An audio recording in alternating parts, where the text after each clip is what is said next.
இன்றைக்கு என் ஜெப நேரத்தில் நான் காலைதோறும் எழும்பி விடியற் காலையில் உம்முடைய சமூகத்தில் காத்திருந்து ஜெபிக்க எனக்கு கிருபை கொடுங்க, எனக்கு உதவி செய்யுங்கன்னு நான் கேட்பேன். நீங்கள் அதுக்கு அவருடைய உதவியை நாடுங்க. அப்போ அந்த அதிகாலையில் எழுந்து ஜெபிக்க அவரே நமக்கு கிருபை தருவார், அழகாய் நடத்துவார். சரியா? இன்றைக்கி சொல்கிறீங்களா, அந்த அதிகாலையில் நாம் சந்திக்கணும், எனக்கு உதவி செய்யுங்க, உங்கள் கூடவே நான் இருக்கணும், அது எனக்கு போதும். அதிகாலையில் நான் சந்தித்து உங்களோட பேசணும், கிருபை தாங்கன்னு கேட்குறீங்களா? கேளுங்க. அப்படியே வலதுகரம் உயர்த்தி, தகப்பனே காலைதோறும் உடைய கிருபை புதிதப்பா.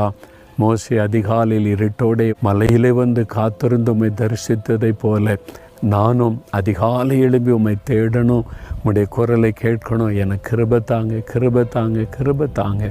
காலைதோறும் உடைய புதிய கிருபை எனக்கு கொடுத்து வழி நடத்துங்க.